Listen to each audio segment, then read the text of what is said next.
This is one you don't hear too much about these days. Welcome to Pikes Peak Raceway. I believe that's what it was called. I'm racing in NASCAR Racing 3 today with the trucks. The 1998 truck set that I've worked on over the past couple of months. I released it a few weeks ago. And I'm set up for a full distance race here. It's 186 laps around this 1 mile oval, starting pretty deep in the pack. I think I'm back 18th position, right behind Boris said. This is round 13 of a little offline championship I've been doing myself, but figured since I've been doing this a whole bunch, it might be interesting to talk about what I've been playing around with in NASCAR 3 in addition to this truck set. But we'll get going off the start here. We have plenty of time to talk about everything. 186 laps ahead, try to stay out of trouble and see what happens here. Green flag, green flag, green flag!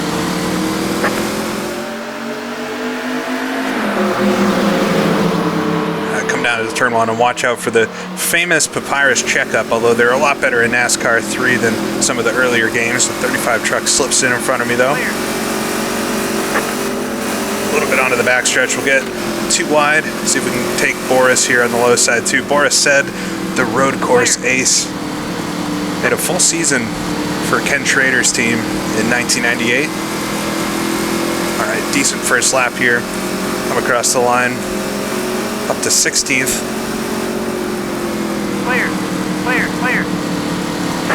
We got Kevin Harvick there on the outside in the Spears truck. I always thought, ooh, we're gonna spin maybe.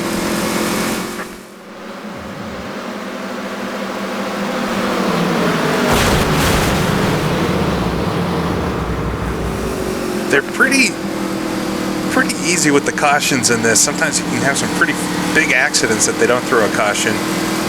But I guess we got away with that one. If it's a single truck spin, which it probably was, I think they won't throw one. We'll let Kevin slide it in front of me here. I thought for years and years that was the Sears truck. Like the store, Sears, but it's Spears.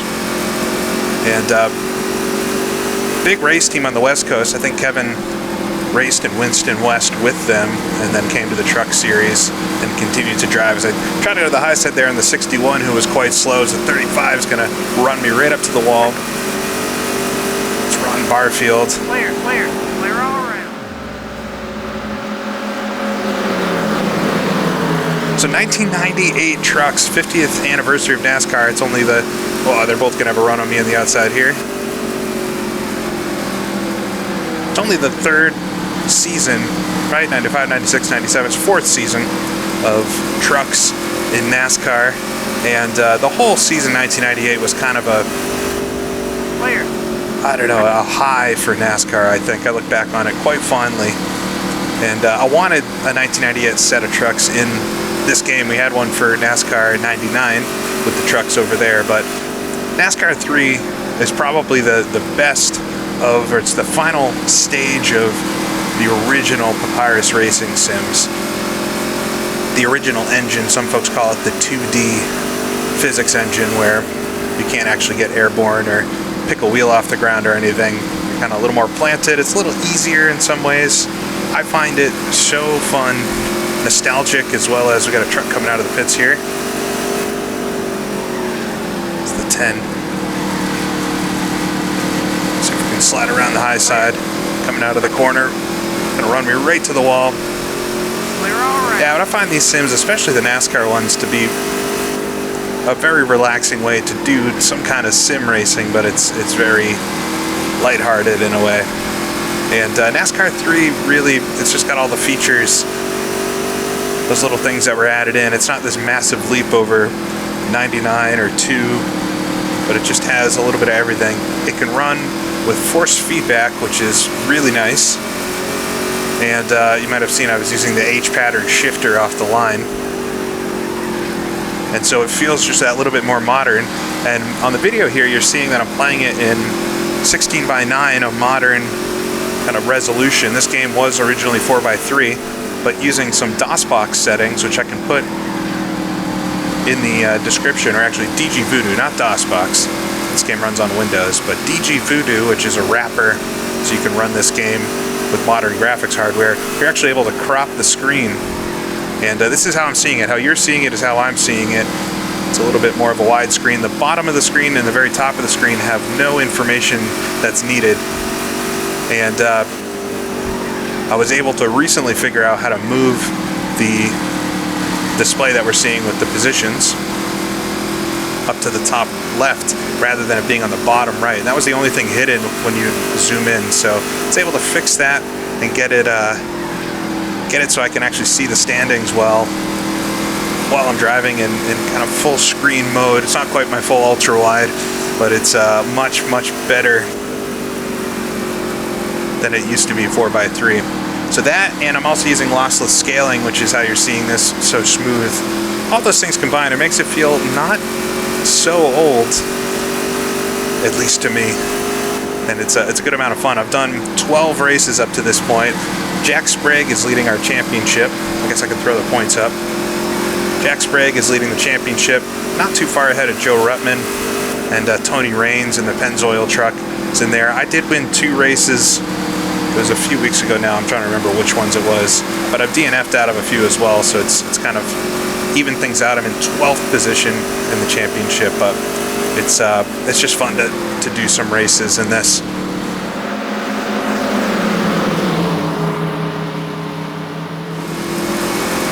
Ooh, I'll run into the wall a little bit there. The truck should be all right. It's Andy Houston on the low side. We'll try to pinch him down a little bit.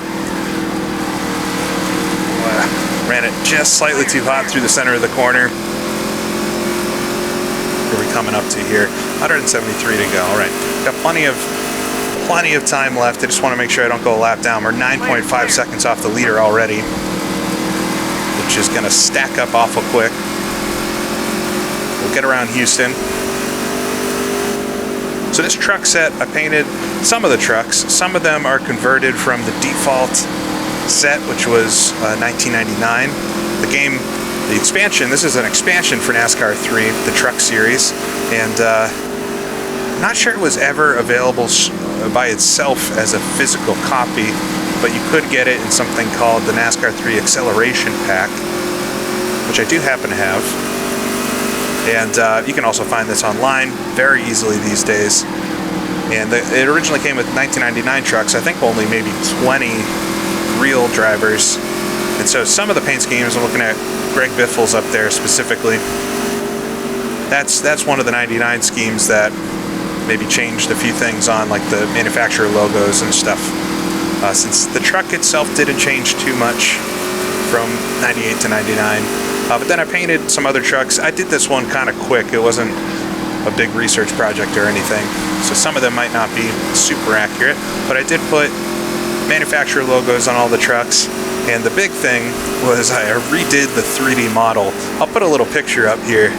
The original 3D model for the trucks in NASCAR 3 is so silly looking. It's really bizarre that's what they shipped with. It's very, very odd. It doesn't look like, it kind of looks like the Ford, I guess, but it's very, very tall and weird looking. So I spent a very, very long time moving polygonal 3D points one by one via text editors, and got something. I'm pretty proud of it. Got something that looks, this guy's stack up a little bit. I'm working on Kevin Harvick here. I think it looks like about as good as I think a truck could look in this. And there's a few graphical glitches on it that I noticed, but hopefully most folks wouldn't. And I think it looks pretty good. Definitely a lot closer to the real trucks than the default shape. So that, coupled with the templates and things, yeah, it looks pretty decent.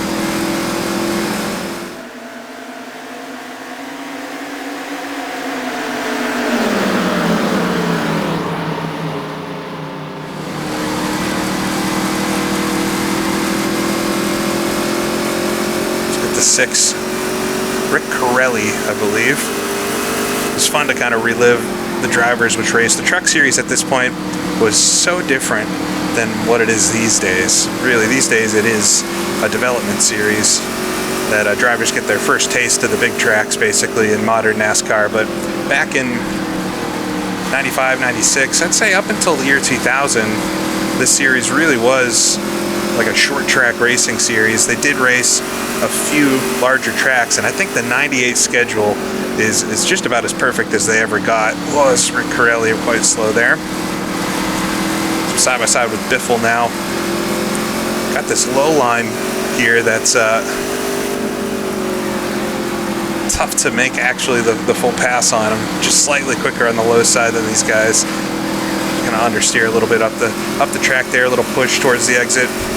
These guys will both run past me again. Harvick thinks better of it. Yeah, but I think 98 here was maybe the best the schedule in my mind ever was. You had a lot of the really unique short tracks up in the Pacific Northwest and throughout the West entirely. Also on the East Coast, really neat tracks. Flemington, Evergreen, I think Mesa Marin was still in it, if I'm remembering correctly. Also had a lot of 1 mile ovals and things. Milwaukee. The Milwaukee race I did in the season was so good, and it got me thinking that I maybe should have recorded some of these because it was such a good race. This one is decent so far, but we'll see. But Milwaukee is a cool track. I mean, this is such a unique track from back in the 90s. We don't think about it much these days. And then you also had some bigger tracks. They also raced at California Speedway, which was just in its second year of operation, or second or third year, 1998. I think second year really. And these trucks raced on a huge oval, 2 mile oval, for the first time. They also raced at some of the classic tracks back east, Bristol, Martinsville. It's just a really good schedule. A few road courses as well. Got Sears Point and Watkins Glen, I believe, but also Heartland Park. So a little bit of everything for everyone. So we're working into the lap traffic now. This is where things will get kind of interesting. Some of the slower trucks. It's really spread out now. We're 11.7 seconds behind whoever the leader is. I'm assuming it's going to be Ron Hornaday up there. It's Mike Bliss in front. He's doing the infamous twitch, so I'm going to easily get around a lot of them. I can see Keselowski on my right side there does not have a front bumper, so I think we found who might have spun out on the first lap. Well, so far so good. Barfield gets held up there.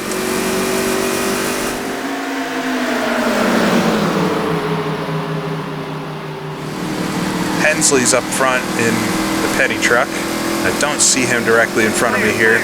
I'm racing just as the default player truck, but it was updated by Matt, I believe. We've got a nice little group of folks over at the NASCAR Classic Discord server who are painting cars and making little add-ons and stuff for these old games. I love it. I love that there's a little community group that's been doing this stuff.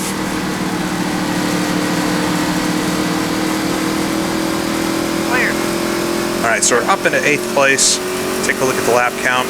27 laps in, 159 to go. We should make it. It would be really tight on one stop. I think we're gonna have to pit around lap 85 or so for fuel. But if we get a yellow flag, we might be able to extend it. But I think it's gonna be a 2-stop race here. We'll have to see if the AI. I figured out a way kind of to calibrate the AI a bit so they're not only the same speed as I am, or a competitive speed, but they also do pit stops correctly and all that. So we should have a pretty good race here past some of these lap trucks. Keeps it interesting with the slower traffic.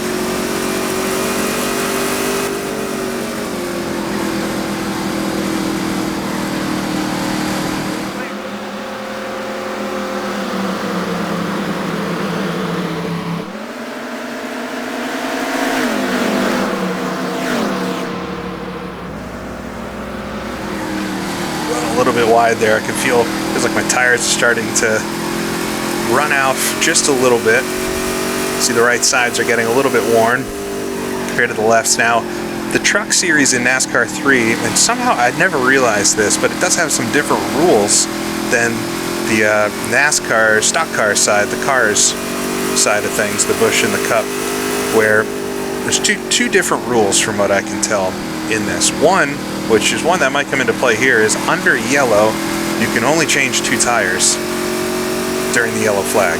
If you come in during a green flag pit stop, you can do all 4. But under yellow, you can only change 2. So you have to decide if you're going to do the lefts or the rights. I think the game will change the rights by default if you don't do anything. But I was so confused the first race I did with this, and they didn't change the left sides. I think I actually came in again and tried to get them to do lefts, but they won't. They'll wait until the green comes out again before you can change the other side. So that can throw a wrench into strategy and things if you're wearing out all 4 tires. I assume that was a rule in real life as well, because they wanted to maybe limit pit crew size and things, but the fact that you can do all 4 under green, I don't know, doesn't quite make sense to me. But anyways, it keeps it interesting from the pit stop side. And then you do have green, white checker finishes in the Truck Series only. And I think I had one case of this with I-70 Speedway, where we got a yellow flag with 2 or 3 laps to go, and the race will extend itself and do a 2-lap dash at the end, and if you get another yellow, it'll extend itself further. And I think in real life, this race itself, the Pikes Peak 300K, if you're wondering why it's 186 laps, it's because it's a 300-kilometer race around a 1-mile oval. But they had a green-white checker finish here, and I don't love green-white checker finishes in modern NASCAR, but it's kind of fun to have that as a different rule set in one of these older games. I never realized they actually implemented that in the old Papyrus game. So you do get those 2 different rules with this truck add-on. You got all the extra tracks and stuff too that they raced on, and with some of the tracks that have been made for these games, you can run the entire 1998 schedule in all 3 top series with full grids of cars. As Boris said, now a lap down is giving me a hard time there, trying to get on the low side. Clear. The force feedback in this is not terrific. It's I talked about this a bit when I was looking at NASCAR Legends, which is essentially the same game as NASCAR 3, but with older cars, different physics and stuff. But the force feedback in these games is really just some weight on the steering wheel and some really ridiculously thrashing effects if you were to blow or lose a tire or something. You really feel it in the wheel at those points. But it is so much better than nothing, which is what all the earlier sims had from IndyCar 2, NASCAR 1, NASCAR 2. None of those had force feedback. It wasn't a thing when those came out, at least for racing games. So yeah, around 98 when they implemented it into Grand Prix Legends, when these games came out a year later, they obviously had to put force feedback in them. And so you do have it. Getting controls set up with these games is a little tricky, especially if you have a lot of different controllers and joysticks. As I can see, I think that's Jimmy Henley up there in the red truck. So it's just gotten around the 18. Maybe that's Butch Miller. Let's see if we can track down Hensley here. It's not so easy to get all the controls to work if you have a lot of different controllers. If you just have like your basic Logitech steering wheel, it should be fairly easy to get it going. This game supports 2 joysticks, and so if you set that up to report combined pedals, then it shouldn't be too difficult. And I do see some smoke. I saw some smoke in the pit lane there. I think we might have somebody in the pits. We can actually check the relative there. Yeah, it is Butch Miller in front.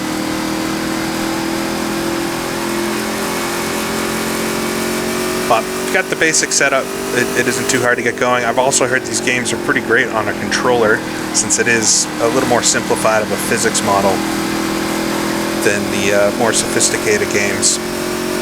But if you have a lot of controllers and stuff, you got to get a little creative with it. And I am running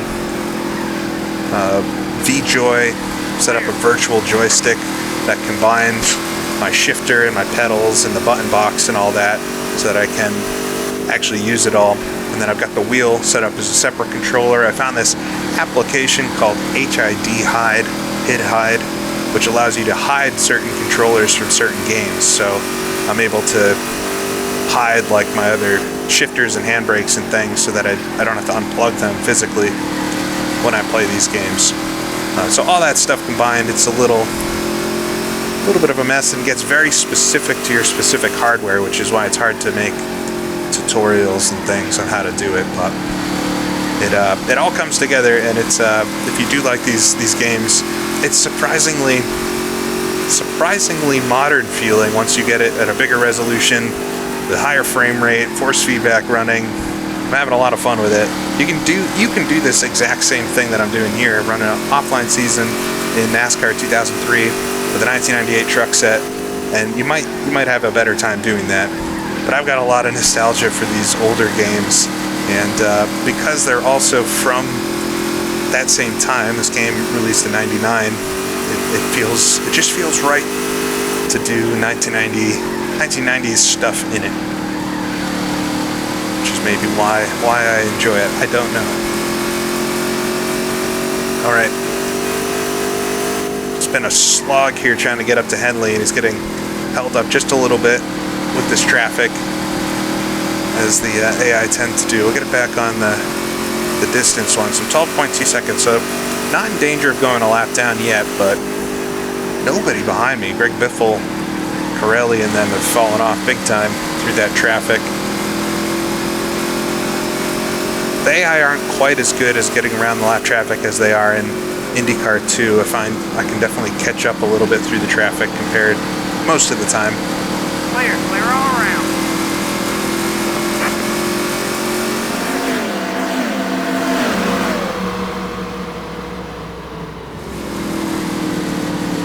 Whoa, I'm just gonna get stuck in behind the 14 here.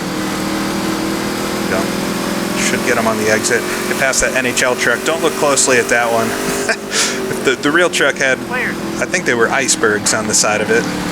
The 90 truck back there, and I definitely did that one more hastily. It has the right colors on it if you don't look too hard. Clear.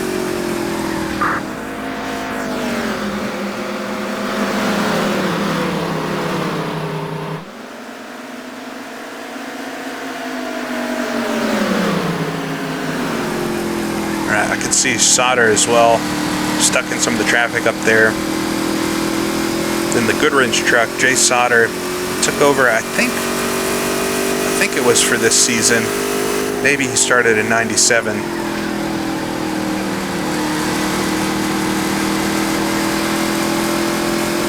Right, 26 on the outside there, 85 directly in front.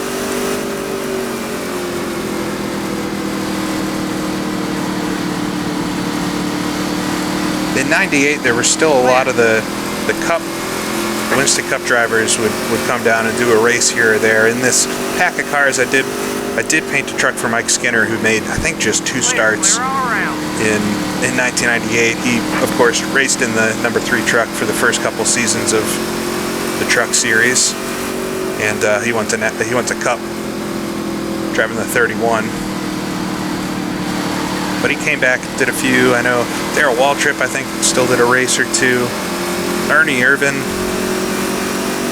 definitely raced truck races. Maybe not in '98, but a little bit earlier. It was still kind of a novel thing, even though it had been running for a few years. And I feel like at this point, this season in real life had an incredible championship battle between Ron Hornaday and Jack Sprague, which I think came down to just a few points at the end of the season. It was a very, very exciting one. I watched back a few of the races from the season when I was looking for reference for some of the cars and things. And it's one I actually want to watch the whole season at some point. Because here's Jay Sauter in front, held up behind the 42.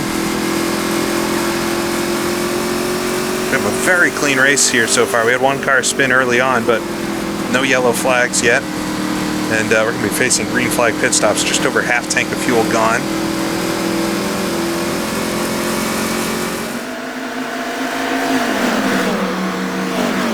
I tried really hard with the redone model to make the boxiness of the trucks from this era come across, but the problem is, and especially in these games, is that there's only one model that has to represent all the manufacturers, and the trucks at this point looked very different between them.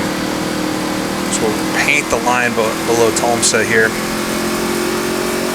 So it's going to actually have a good amount of speed down the straight.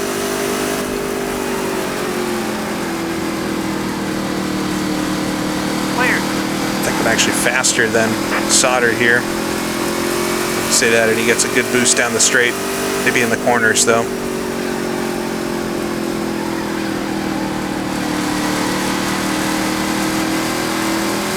But I tried really hard to bring that boxiness, especially of the Chevy, which was really just a square, a rectangle at this point. But I love the look of the truck from the first few years.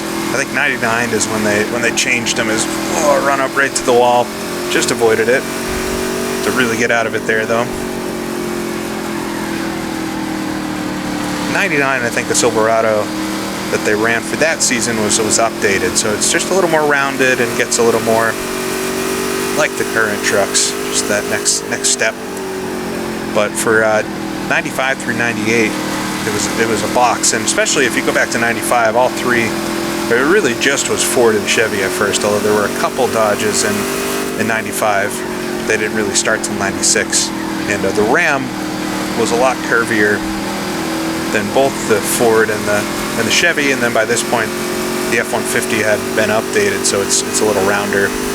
So making a shape, that's all to say, making a car shape that actually fits all three manufacturers is kind of tricky, and it doesn't do, the one I ended up with here, it doesn't do any of them perfectly, but I think it, from certain angles, it kind of tricks your eyes.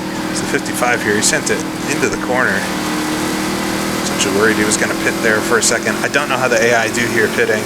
I'll have to experience that together. This is one of the default tracks that came with the truck expansion, I believe. And I was surprised to see Pikes Peak Speedway. So the 55 is going to come back up the high side. I'll get stuck behind Refner here.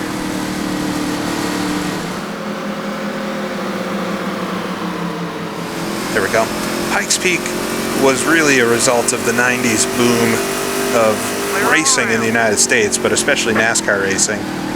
And they built this oval out here, not too far from the actual mountain in Colorado, and they ran IndyCar here, and I was shocked to see that this truck race was not accompanying the IndyCar race in 1998. I was certain that the trucks would have been the Saturday race, because they did that at a lot of tracks, especially up in, I remember seeing them up in Loudon in New Hampshire, where I'm from, seeing the trucks race the same weekend as the IRL IndyCar at that point. But this was a completely standalone event. I'm sure they had some support series for this, but they were separate events in 1998. Because I just noticed that Barfield behind me has gone a lap down. Might actually end up a lap down here if we don't get a yellow flag soon. I have to imagine maybe Winston West or something else raced with the trucks. This race itself, I think, was in July, and the IndyCar race was in August, or maybe vice versa. But it, yeah, they weren't at the same time. This track is still around, as far as I know, and I think I saw it somewhat recently in a Hoonigan documentary where they were doing some shakedown of cars that were going to be doing the hill climb here, just to make sure it could shift gears and stuff. So it's still around. The grandstands have been, if not totally removed, mostly removed. I think they've ended up at other tracks. It maybe just has the small center section still or something, but as far as I know, they don't hold any major racing around it. Would be a cool track for IndyCar to go race at.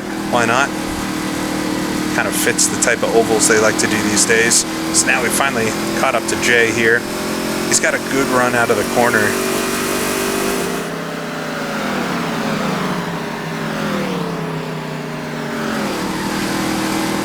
So I'm really starting to have a push in the middle of the corner. We're about halfway down the tire wear, and 62 laps in. And if I knew it was going to go green the rest of the way, now would be the time to stop. But we don't know that. So we got to kind of stay out and push it until we're almost out of fuel. So we'll get side by side with Boris said down the backstretch. Get him into turn number 3. Clear. Got 28 more laps or so on this tank of fuel. Just looking at the F-box there. Figuring out how to move those F-boxes was a It was something I wanted to do for a very long time. I kind of faked it in the NASCAR Legends video I did, in the stream I did even. I kind of faked with OBS, you know, cropping stuff and moving it on the screen, but I have actually figured out how to move them with some hex editing and changing some of the files. I would share them. I guess I can figure out how to share them. They're embedded in other files, so you have to share a very large file to actually share them with folks. But if anybody's interested in those, I guess let me know, and I'm happy to share them. But it helps make it possible to zoom in, because otherwise, like I said earlier, there is really nothing on the very top or the bottom of the screen, and it's just kind of wasted dead space. Back when we all had 4x3 monitors, it kind of made sense to have the wide picture in the middle, but now that we've all got wide screens, it looks silly being 4x3.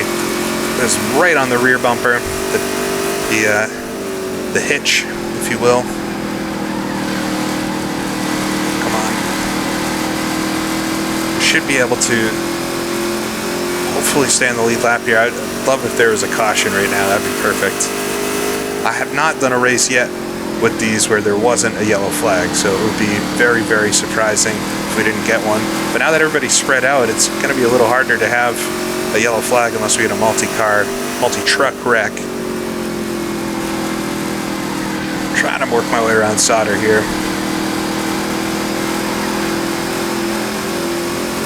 But I guess if we come in under green, we're going to change those right side tires, definitely, and it will dramatically change the handling of the truck. I've noticed just changing 2 tires, if they're the right sides, will actually be a little loose. If we change the left sides, we'd get very tight. Solder does pretty well there, making it under the 31. Now, I always say when I play these older games that the AI racing wheel to wheel, they're not as good as modern sims, not by far. But over the course of an entire race, they do such a better job than basically any sim out there at making me believe that this was an actual race. If you look at the results sheet from one of these, it looks like a real race rather than a sim race. The cars are actually passing each other, and people go laps down and have DNFs and all that type of stuff. For me, that's what makes doing full seasons in these older games a lot more fun. Once again, catch up to the 90 truck there. Whoa, big run on solder as he gets on the brakes. Speaking of the wheel-to-wheel racing not being great, I just tapped him there, but I think we got away with it. Clear. The trucks are a little more robust than my IndyCar is in IndyCar 2. You can definitely get away with a few wall scrapes and things. Just got Barry Bodine on the high side there. No doubt racing for Jeff's team. Just gonna get under Jay here as we'll split him 3 wide, down into turn 3. Whoa, onto the apron. Clear all around. All right, picking up. It's that 7th position from Jay Sauter. We've actually caught up to the leaders a little bit. Oh, we lost a second on that lap.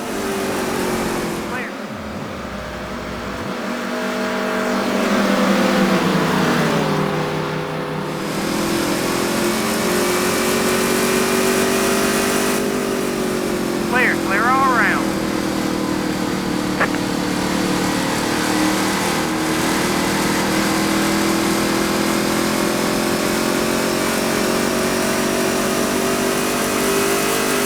Clear all around. Oh, I missed turn 1 there. I was looking at my mirror, make sure I was clear of the 57. Sauter's going to get a bit of a run on the low side, but I'll pinch him down.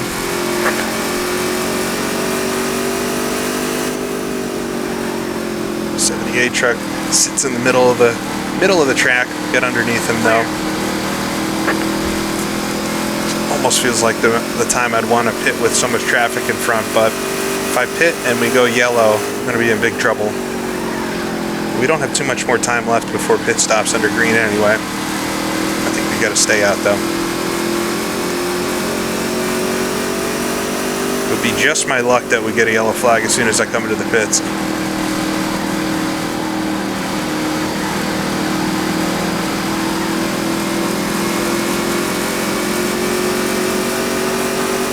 far, so good. Seems like they actually kind of sorted themselves out just before we got to him. Clear all Because Hensley's up there still. He's been able to stay out front. I think he's working on Stacy Compton right now, who's also going to be for position. 37 truck gets out of it there. And Kevin Harvick down the low side of the 42. Jay Sauter's still right behind me. It's definitely not decided yet, so I have to get off the throttle a little bit there. Right, there we go. Bob Keselowski's truck's pretty beat up from that first spin. Harvick's will get it right behind him, we'll slide underneath. I love the look of that Mopar truck. The factories, I guess you could say, the auto manufacturers, Chevy, Ford, and Dodge, at this point were really into the truck series. Did a lot of funding, especially Dodge. Dodge was a little more blatant with it, that there were lots of Dodge and Mopar sponsored trucks. But it was one of the reasons why Dodge even came back to Winston Cup at all, was by way of this truck series, getting them back into racing. They were in the truck series all the way back in, they did have a few trucks in 95, but in 96 that the factory support restarted and led them up into that year 2001 return to Winston Cup itself. But always had a few less trucks and things as we'll get up the high side of 52 here. I think the 52 was Ken Schrader's truck. Whoa, as he squeezed me out wide. It's not Ken Schrader driving. Like I said, Boris said was driving for Ken Schrader before, but that's the Federated Auto Parts sponsor, which Schrader is very associated with these days. We got Wallace, I think it's Mike Wallace maybe, in the 52. We'll get him down here into turn 1. Just keep it pinned to the low side.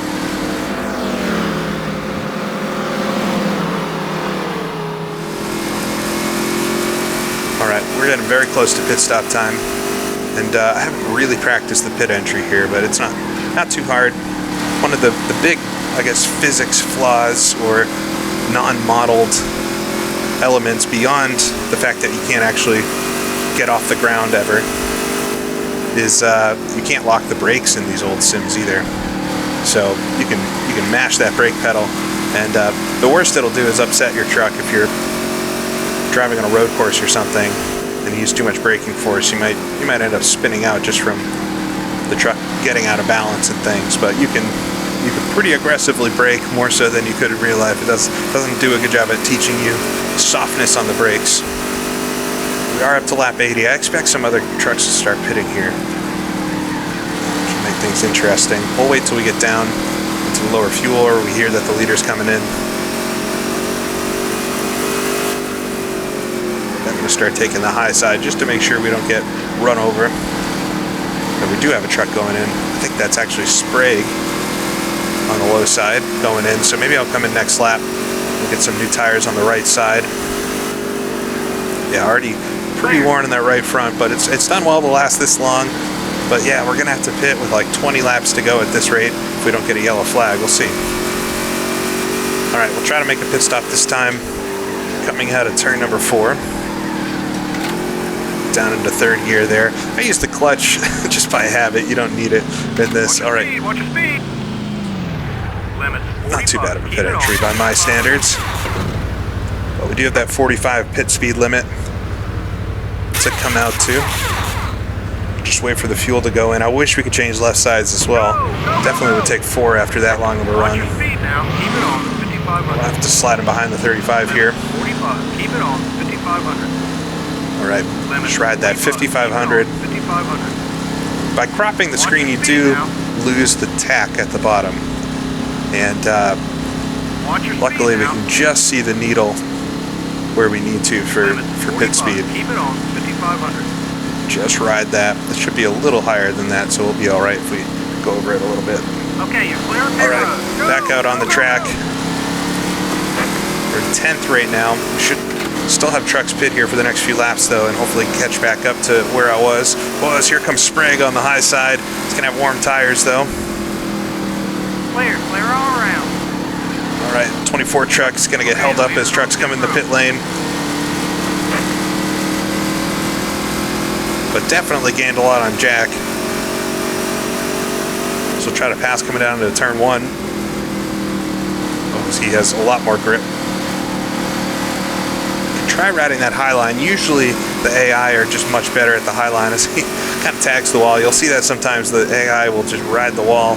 We've got Ron Hornaday leading the race behind us. I wonder if he has to pit.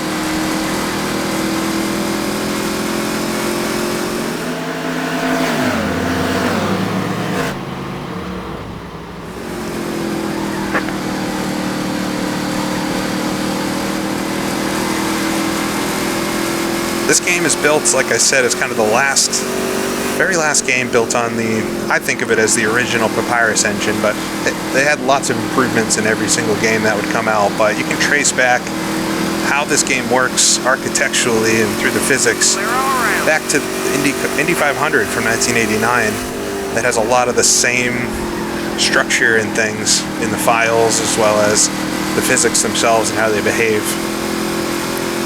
And it's not to say that they didn't do a lot of improving, but you can really see how the Sims progressed over time. Whereas when NASCAR 4 came out, the game directly after this is just such a leap in fidelity. I did a video about that a little while back where it's very cool just to see them side by side and how much more modern NASCAR 4 is. And of course then 2002 and 2003, but I still have a lot of nostalgia for these older games, so they're fun to come back to.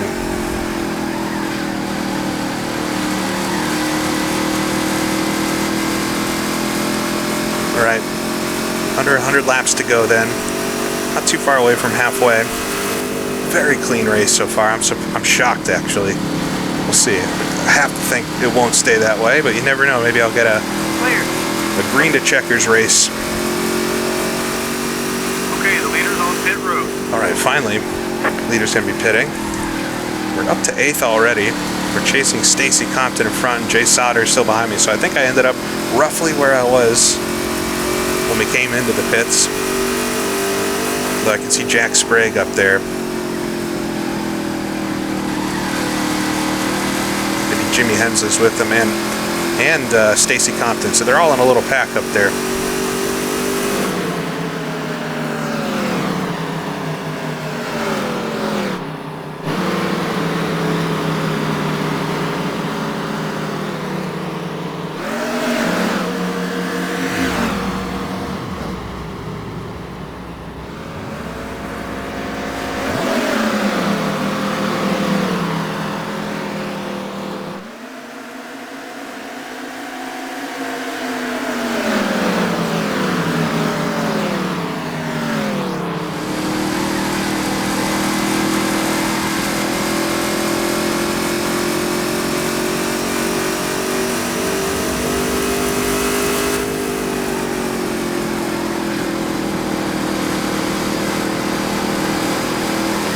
Closing in on Sprague in front.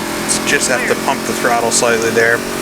I didn't make any adjustments to the truck in the pit stop, but you can do wedge and tire pressures and things, because the 26 there runs real high.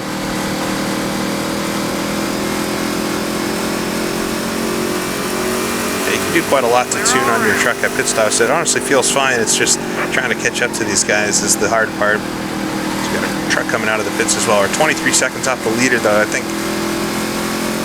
Hornaday will be catching us pretty soon here, unless we get a yellow flag. That's what I need.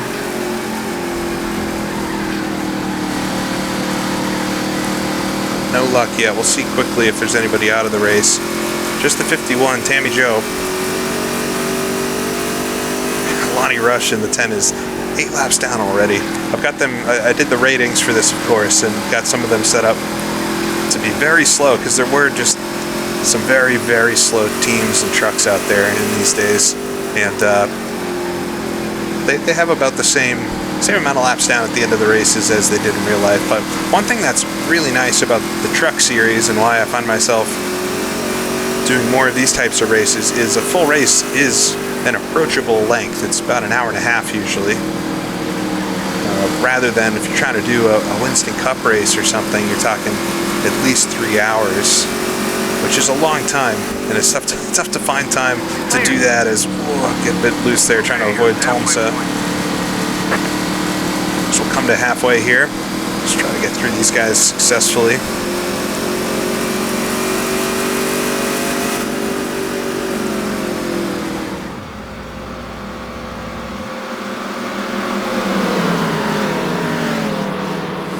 There we go. Work it out. I'll work it out with them. Clear all around. Yeah, you gotta have at least 3 hours to do a Winston Cup event if you want to do a full distance one, which is a long time. But I guess another reason why these older games are fun is you can do a mid-race save. So in NASCAR 3, at any point, you can pause and exit and save the race and then resume exactly where you were later. So through that, you could definitely do the longer ones, but I like to try to do a race in a single sitting. And so Truck Series has good distance races where they're long enough where you get a couple pit stops in, but then they're not going to last all afternoon.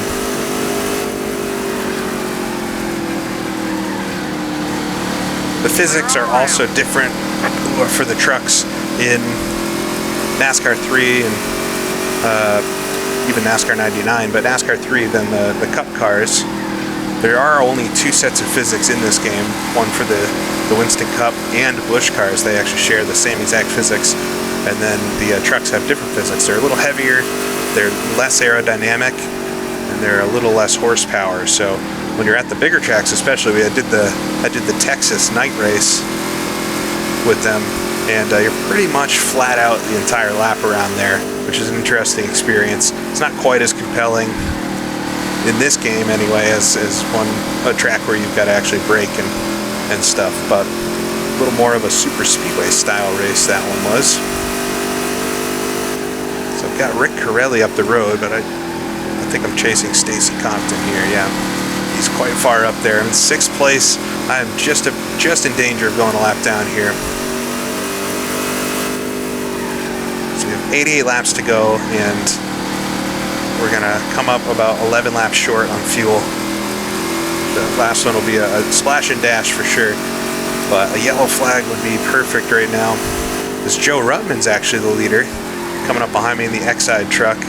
Done well to stay in the lead lap this long, and I don't think I have enough speed to catch Ruttman, but I feel like I could maybe get up into that top 5. If I do get passed here by Ruttman, I gotta hope that he also passes Compton in front, because I do not want to be the last car a lap down. He's coming very quick here. Not a lot you can do.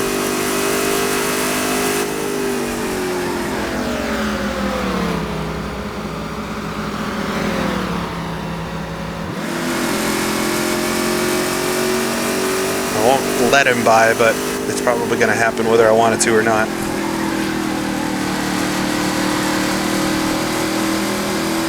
Up on the high side of the mirror. Do block him there.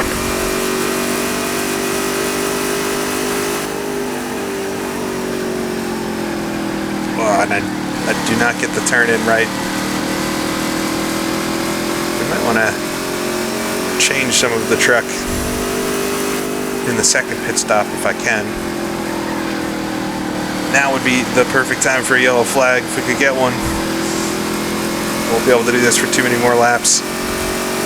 He's going to come on the low side here.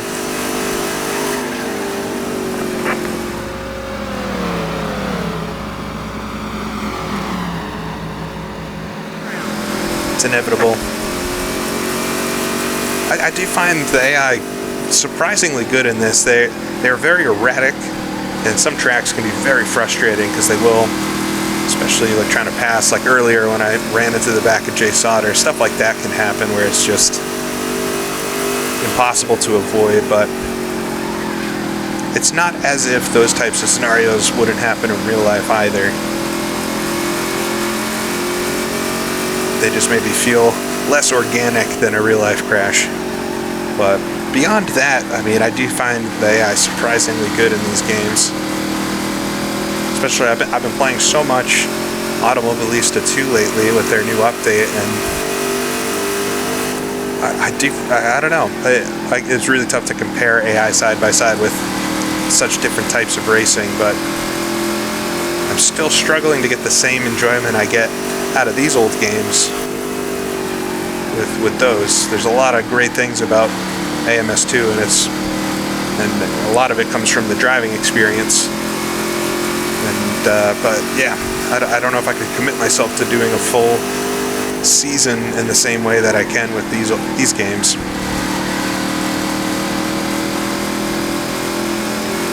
see Brutman there is just getting around this lap traffic in front. He's got a ways to go before he catches Compton. I'd like him to catch Compton, or for me to get back around him, but he's going to have to really get held up here for that to happen. We got 80 laps to go. Just under 3/4 of a tank of fuel left. There's plenty of fuel.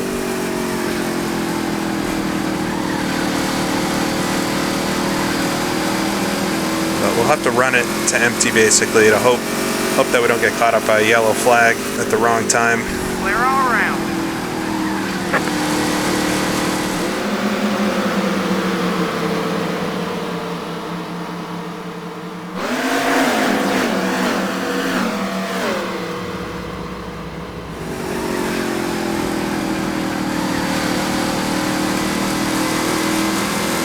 Get on the apron a little bit, you can de-wedge the truck so that it rotates a bit, but you can actually spin out doing that. So it's pretty hard to spin out, actually swap the rear with the front in these old Papyrus games. You can do it a lot easier in IndyCar too than you can in the NASCAR ones, but jumping on the apron like that is one way to do it in the NASCAR games.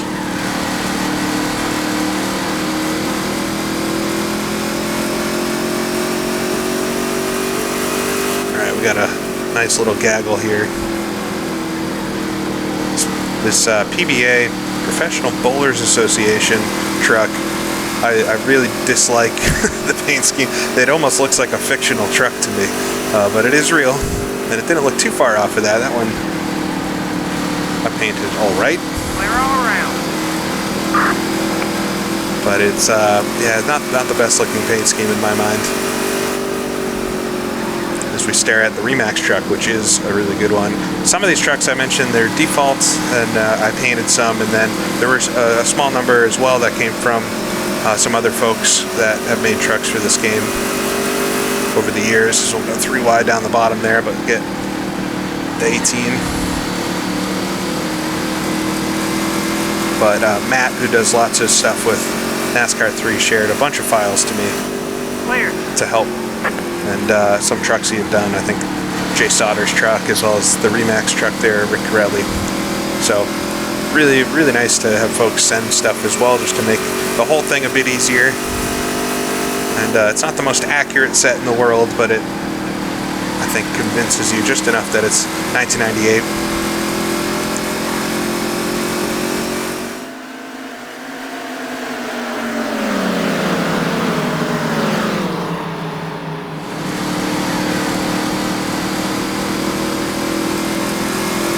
Gets held up just a little bit there.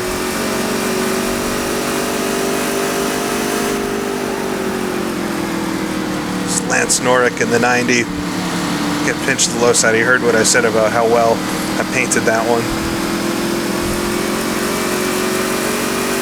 It's interesting to think of sports leagues like the Professional Bowlers Association or the NHL sponsoring race cars. Kind of a bizarre cross section of demographics and things. I know baseball teams have sponsored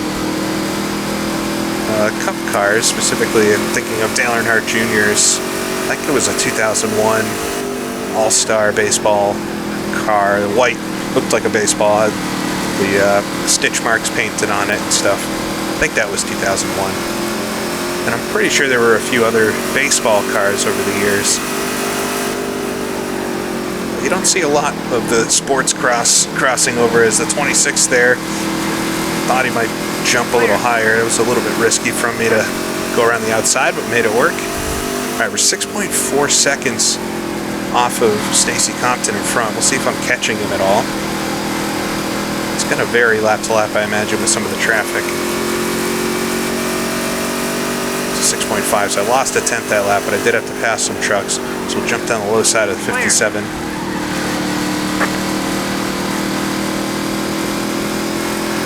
Yeah, with these though, because the rating spread is so high from the fastest to the slowest, you really never have a dull lap.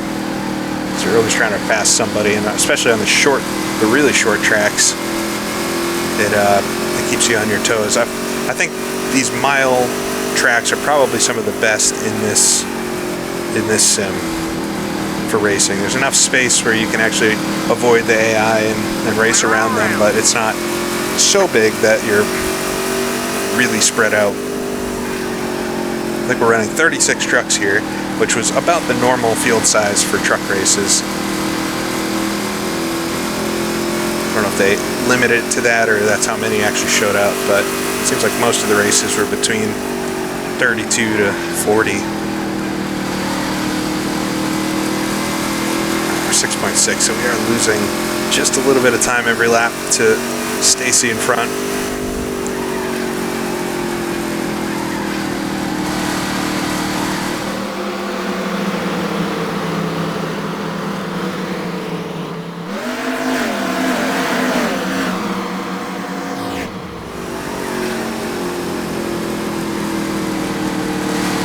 I'm trying to think of what I can do. If things stay green here, it's going to be a long run to the finish waiting for the fuel, but I could take a risk and pit early, get some new tires, and then try to use that as an advantage to see if I can make anything of it. And I'm realizing I only changed 2 tires on the first pit stop, even though that's only a rule under yellow, so I could have changed all 4 there, but I could actually change all 4 now and try to use it to my advantage. So slide to the high side there. Bob Keselowski, Ford truck in the middle, the only damaged truck out here, I think. Clear all around. On the low side of him into turn 1. Yeah, with 65 laps to go, though, we'll take a look at the tires here. We could do a 4-tire pit stop. We'll put fuel in it. 65 to go. We don't need even a full tank for that, but I haven't really calculated it out too much. So we could put a full tank in. We would fill it to like 20. Big risk, but it doesn't feel like we're going to get a yellow flag, so maybe pitting, taking tires, and then seeing if I can do anything with it. 6.5 seconds is a lot to make up on Compton. 7.8 now after I got through that traffic. But I'm not sure we've got another way to get up into that top 5.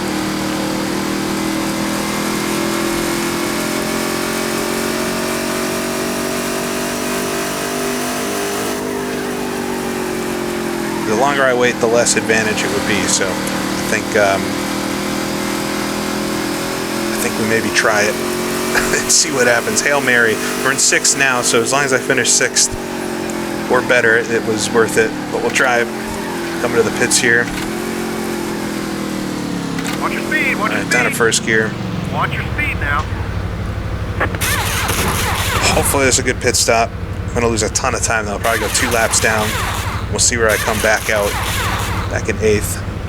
Field is pretty spread out at this point. We'll get back to 9th. Here comes Compton on by. Put me a lap down. All right. Watch your speed now. Keep it on. Was used to the NASCAR Legends pit stops, which are so slow. That was pretty fast. Hopefully I don't get a speeding penalty for that. Watch your speed now. I was used to the NASCAR Legends pit stops, which are so slow compared to this game. But it's more just of its time. We'll pass the pace truck there. I did redo the 3D model for the pace truck as well. Alright, we'll come out of the pits here, just try to do as best an entry or exit as possible. And hopefully these tires actually give me some speed. Here comes Ruttman again, put me another lap down. I'm back to 15th now. This is kind of a Hail Mary. I didn't think we'd get a full green flag race, but here we are. There goes Ruttman again. It'd be encouraging if I was as quick as him, but I don't know if that'll be the case.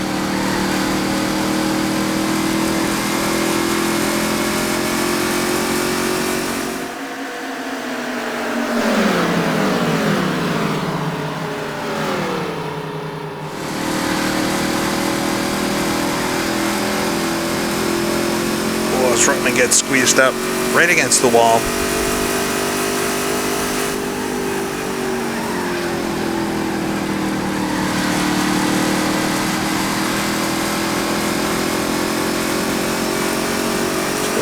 find his way through this pack of trucks. I'll do the same. See if we can take the high line here. Is Barry Bodine. He's going to take it away from me.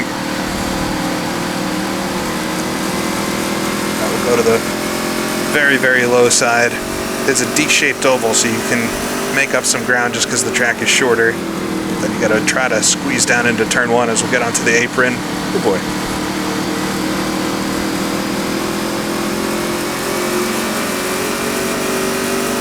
I'm keeping up with Ruttman at least through the traffic, but I have to think he'll be still faster than me in clean air. Alright, who are we chasing now? 52 truck. Actually see him up there. It's the second white truck in front of me.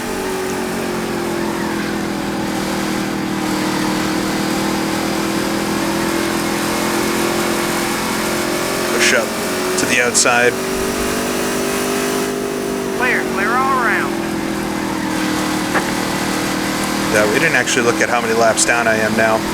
But probably at least 3. Yeah, 3 laps down. Joe Ruttman's just in front, so we can get one of them back if he gets caught up. I'm able to squeak by, and then we gotta hope it stays green the rest of the way. I basically committed to needing it to stay green, but so far it has stayed green, so Clear all around. it would just be my luck if it had a yellow towards the end.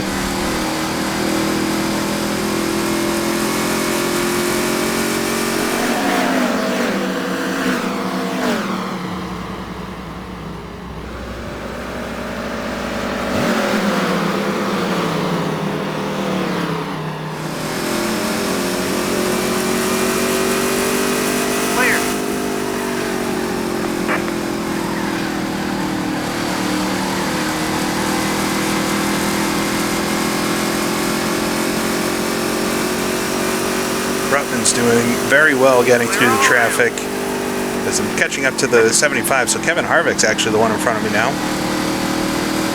But they're all right here, so we'll pick up a couple spots in this.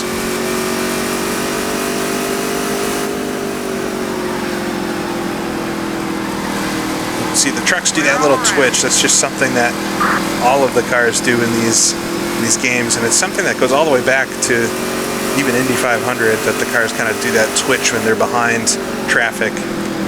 Something that they do in IndyCar 2 as well is right up behind the 60 there. Andy Houston, I believe. Almost hit him.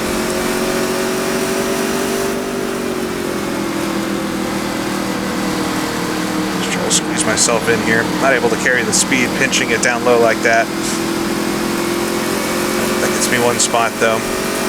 Up to 13th now. Clear. Might actually be able to get Ruttman here if I can just get through this traffic quick enough. Come on. Barfield slows down there. Clear. Yeah, but the cars in IndyCar 2 even do that, and I've never... It's one of the first things people asked me when I was streaming NASCAR Legends once, is why the cars twitches. We'll try to take the whole pack there down the low side, really blow the corner, but slide up right in front of Keselowski. Alright, we got 1 lap back, so we're in 2 laps down now. Up in 12th. Remember, I gotta try to get back to 6th to make this whole strategy worth it, and if I can pick up anything from there, then it was really worth it.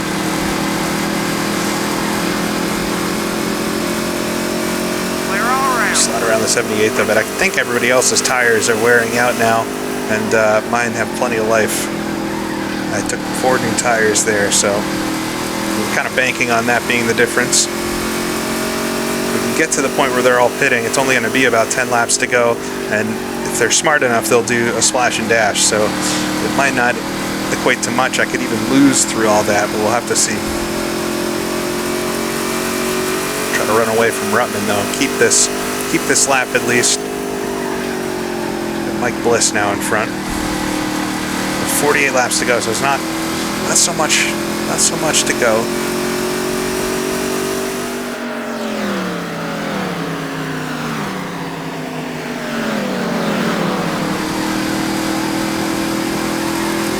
I'm shocked we haven't gotten the yellow flag though. So there's a setting in the track files called AI damage, which is 2 numbers.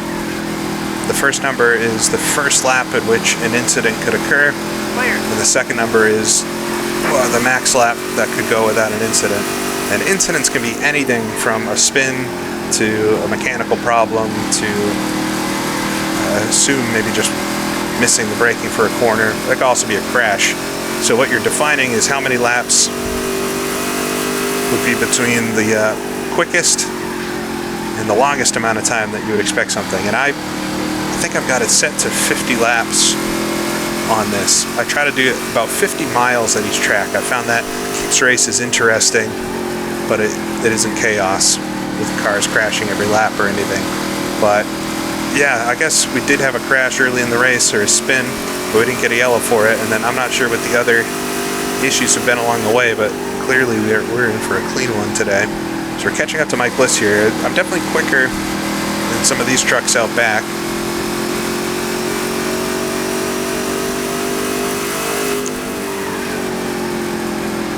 Should be able to get him down the front stretch. So push towards the outside wall. Wasn't a great exit from me.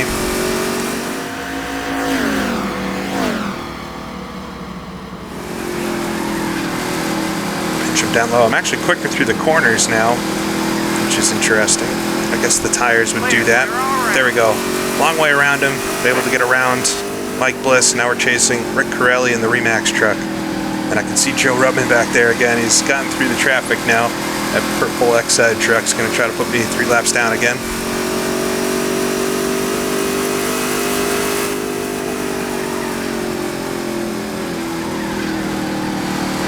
Jack Sprague in front of me here, a couple trucks up, which he's in 4th in the race, and if I can catch up and pass him, then I know I've got a pretty quick truck now. Yeah, I guess one of the things that I like about these older games as well is that you do have control over everything. This is true even for, you know, NASCAR 2003, I think is maybe one of the best definitions of that, but you really have fine control over the AI. And so if you want to spend time and make them better, you actually can do that. In these games, I can record new AI lines, I can change some parameters to make them more aggressive, less aggressive, work on their passing behavior and things. Whereas with a lot of the newer sims, I'm thinking mainly of AMS2, but also like iRacing, the AI are great at some places and not great at others. And as the player, just don't have control over changing that at all. So you just have to wait and hope that, you know, the official group fixes it, which is it's nice to have full control over it. It's also a double-edged sword because it is not fun to spend all day tweaking that type of stuff all the time when you'd rather just race. I think across the board you'd rather it just work, but sometimes it doesn't. And at least in these games you have the opportunity to change it. You want to roll up your sleeves and do that, as Corelli is all over the apron there. Maybe a new line, I can try that out too. So sneak underneath. Lance there really pinches me down low. So here goes Corelli working up the track. Getting down towards the end of this, 40 laps to go at this point. We need to go maybe another 25 before I think everybody else is going to pit.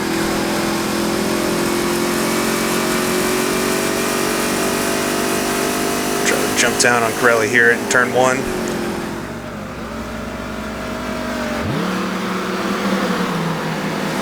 Alright, we're chasing Greg Biffle now. Greg Biffle, rookie in the trucks in 1998. Racing for Jack Roush. He's definitely a very fast rising star. I think he only spent a couple years doing truck stuff. And with Kevin Harvick. Clear all around. But I have to say, I think Greg Biffle was a little more notable in the trucks specifically. And it might be just Jack Roush's truck program and stuff at the time. The 06 slides up the track there a little bit. I think that team still races in the Craftsman truck series. The 06. Clear. Renfro's gonna. That was almost a hit. I had to get out of that completely. Clear. Sometimes you can kind of pressure the AI into getting out of your way if you get alongside, but he wasn't having it there.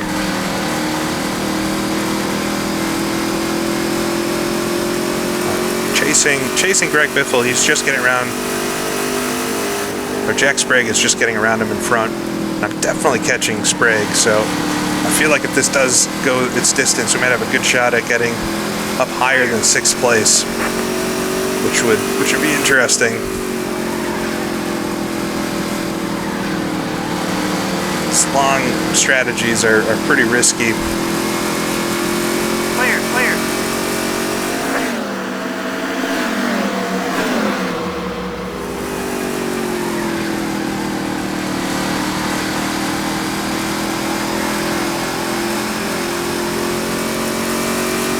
I have to think the rest of the field's going to be struggling on tires, and if they don't change tires into the pit stop, they'll still have better tires at the end of the race, so holding my breath, basically. 34 laps to go. We're on lap 150 now. I guess it's about as old school NASCAR racing as you can get, having an all green flag race.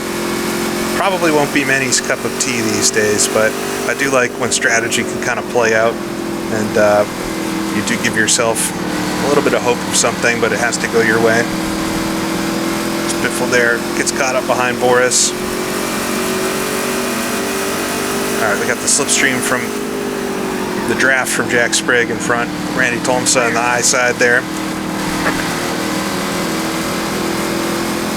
That truck was hard to paint. There aren't too many colors to do kind of a beige truck like he had. It's not really the right color for it, but I got a limited palette in this game. The Sprague is going to get boxed in. But we got Bob Keselowski quite slow there. I'll be able to shoot him down the middle. It's the 42. He stays high. There we go. Whoa, slide it quite a bit there. Oh boy.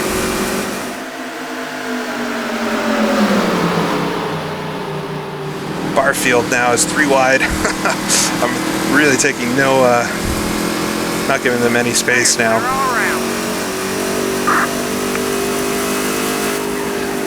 That time of the race to definitely push. And Sauter's in front here, and he's in 7th. He's actually a couple spots in front of me, but we're at least 1 lap behind him. Probably just 1 lap. Yeah, he's just 1 lap down, but we'll get our lap back on him at least, and if he has to pit, we should be able to get around him, I would imagine.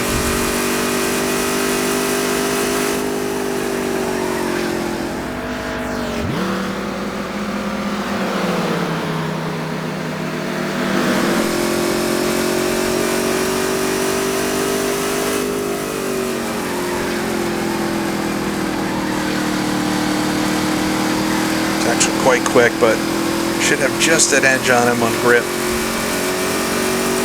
My tires are going to start getting pretty warm, but they should still be better than everybody that's stayed out for so long.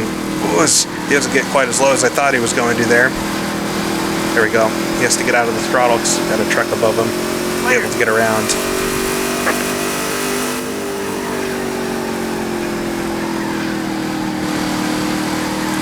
Alright, a little bit of clear track here, so try to make the most of it.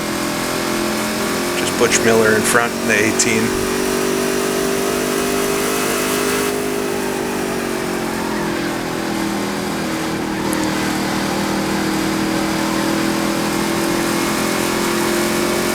Get it down low side here on the backstretch. Nice and easy. Clear. Yeah, so I'm very curious to see how this turns out towards the end, but not the most exciting race thus far. But sometimes these races were like this back in the day. So,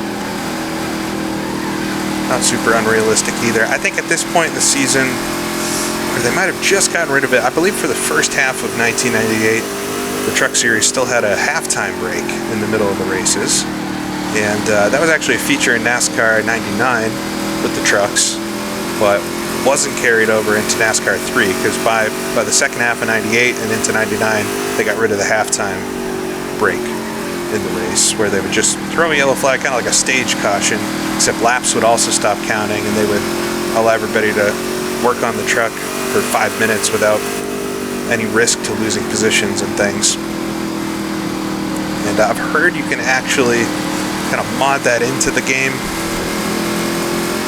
I'm not too committed to getting halftime breaks to work in it, but it is it's an interesting concept. But I think by this point in the season they were gone. I want to say California, which was actually the race, 2 races before this, was the first race without them. So we just run up to the wall there.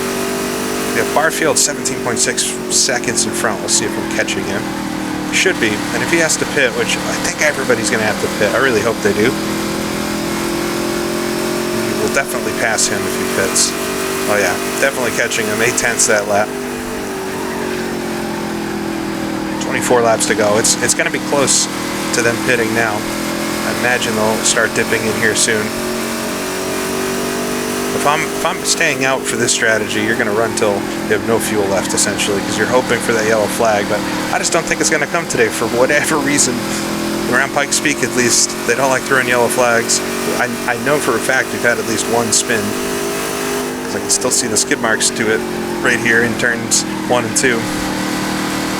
But otherwise, it's been such a clean race. Very bizarre. There's one truck down low there. Is that Sprague coming out of the pits? I think it is, actually. All right, everybody's starting to pit now. Get back on this. But Sprague comes out of the pits, and he's just in front of me here. He's in front of this little pack, that truck just entering the corner up there.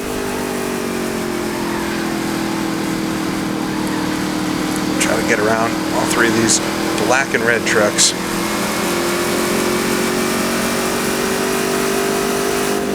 I think I'm still reeling in Sprague here. There he is. It's the next truck up the road. 8th position. But I was behind Sprague before my stop as well, so I think I've definitely gained on Sprague throughout this whole thing. And the question here is going to be if he took some new rubber or not, or if it was just a splash of fuel. The AI will do that. They'll just take a fuel stop if it's late in the race. They're not too stupid with pit stop strategy. Gets around the high side of these 2-lap trucks. That definitely helped me reel them in a bit. I have to make quick work of this.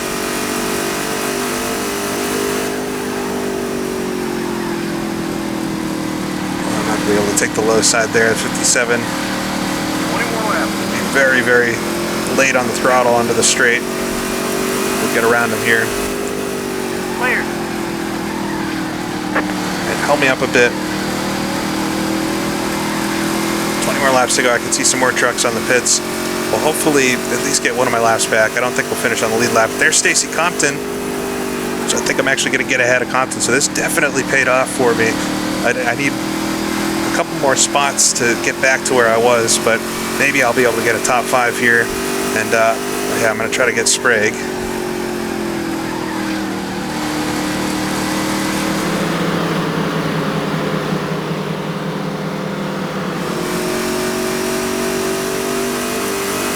Down the low side of Greg Biffle there.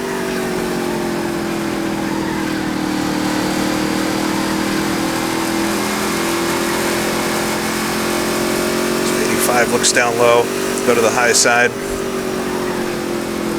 Biffle sits somewhat in the middle of the track, but able to work my way on him. I know he just pit, so he's not going to jump in, but still go around the high side. Sprague has to move down low on the bowling truck. All right, we're up to 7th. Sprague is my ticket back to where I was, and I'm hoping for a few more spots than this. Okay, the leader's on pit road. All right, leader's pitting now. So that should be Ruttman. We've not seen Ron Hornaday the whole race, but I'm pretty sure he's probably in 2nd or something.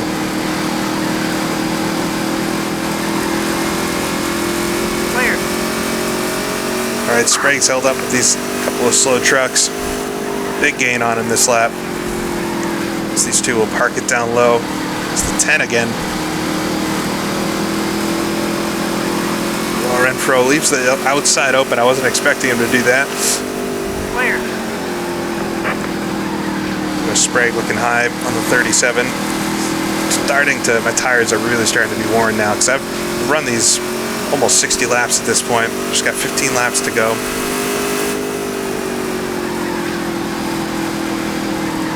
Alright, Sprague's on the high side, able to get the low side through 1 and 2. Keselowski will leave the high side open. Clear. There goes Sprague on the 84 down low. As Kevin Harvick comes into the pits. A lot of trucks pitting now right at the end here. Up to 6th. So back to where I was. I'm staring at 5th directly in front of me, which was not going to be the case earlier. And I can actually see Ruttman up the road there, who I think must still be the leader. But maybe we'll get our lap back and finish on the lead lap. Who knows? So we'll get around the 78 there. Almost clip ourselves from behind. Ruttman looks very slow suddenly. Maybe he's just getting his tires up to temperature. He's in 2nd right now, and actually I can see, just as I was saying, we couldn't see Hornaday the whole race. He's the last truck ahead of me right now.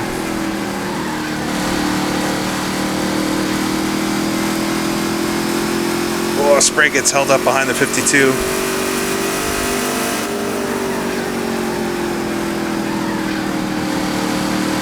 As Hornaday comes in, so that's the current leader, and Sprague gets held up massively from Andy Houston. So we'll try a move here down low. Oh, as I'm going to understeer a lot there. Big push coming into the corner, but he backed out of it. Let's see if we can keep in front of him here. Jay Sauter in front in 9th. Up to 4th though. Somehow we got 5th. There's Joe Ruttman in front. He's in 2nd now, but I think he's going to get the lead here as we pass the pits. Getting back around Ron Hornaday. Yeah, Hornaday's still in the pit lane. Ruttman gets around. And I don't think Sprague's going to leave me alone for the rest of this one, so we're going to have to try to stay in front of him here. Not too many laps to go. We'll be doing one less because we are a lap down.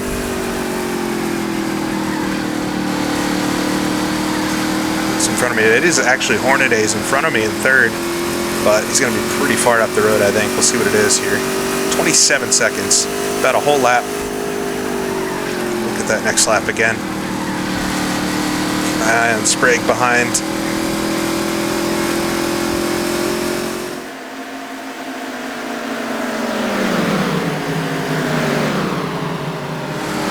So pitting for tires early as Ruttman gets massively held up there. That's just a car entering the pits. But we'll get the lap back. We're on the lead lap now. And Sprague behind gets caught up with him just a little bit. Actually gets around him too. So might be able to get a lead lap finish here in 5th, or in the top 5, which is a lot better than I was thinking. It'll be good for my little championship run here and have a consistent finish. It is all about consistency. If you can, if you win one but then you DNF the next one, it would be much better just to finish in the top 10 each one of the races. Got 10 laps left. All right. 10 to go. That should keep them busy behind me for a minute there, Boris said. Although Sprague, I think, quickly gets around him. He's quite good at traffic. All right, not many laps to go, though.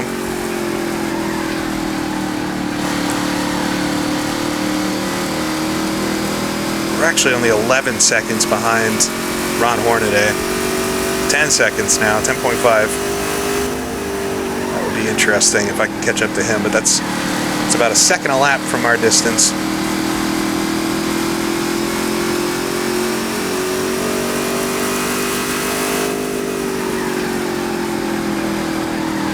Renfro comes out of the pits, a couple more trucks pitting in front. Really late there in the pits. I lost a 10th that lap, so unless he gets held up massively, I'm not sure that that'll happen, but still try. So just scoot around these two. Have to let off the throttle there, not to hit the wall.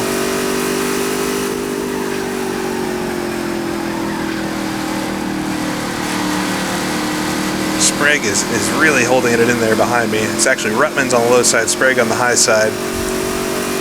I don't really care if I lose a lap at this point, in fact. If I'm battling with Sprague, it's just one less lap to do. Is I'll run really wide into turn 1, try to scoop it up on exit, get around the 42 here.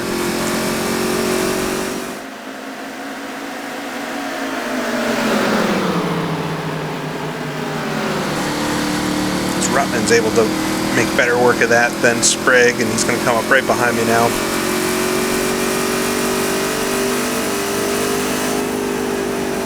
So this is to put me down a lap again. But this late in the race, it'll be all right.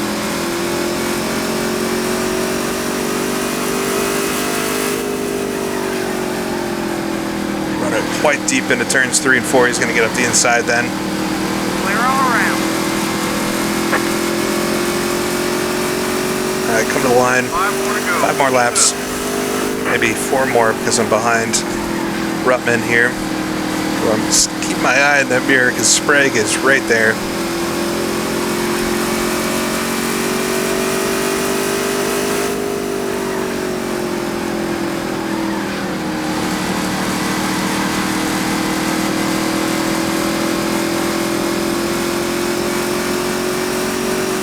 Sprague's gonna look down low here. We'll get the low side as well. Try to get underneath to 31.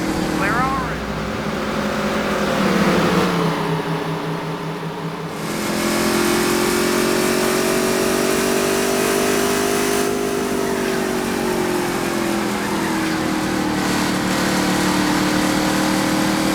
He's looking for a way around. It's probably going to come down to traffic here if we catch it at the wrong time. And Bob Keselowski in front. Hopefully he stays high.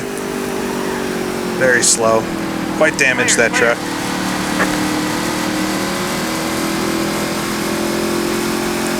Alright, we got Ruttman in front. I think he'll be coming around, I think, to get the white flag this time. A lot of push in the truck here. Oh, here comes Sprague.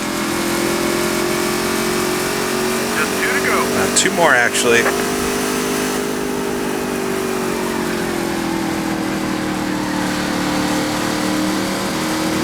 Won't run out of fuel this one.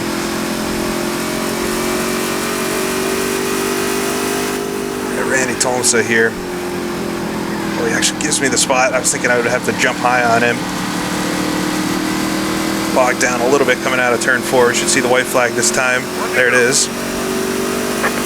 1 lap to hold on. Jack Sprague behind for 4th position.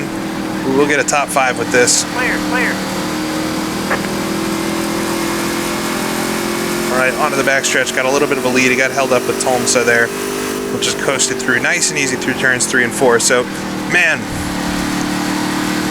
interesting race. I cannot believe it went green to checker without a yellow. That's very bizarre in this, but Alright, there's a flag. Let's get this trailer loaded. We'll get them next time. coming away with 4th position. I think I started in 17th or so.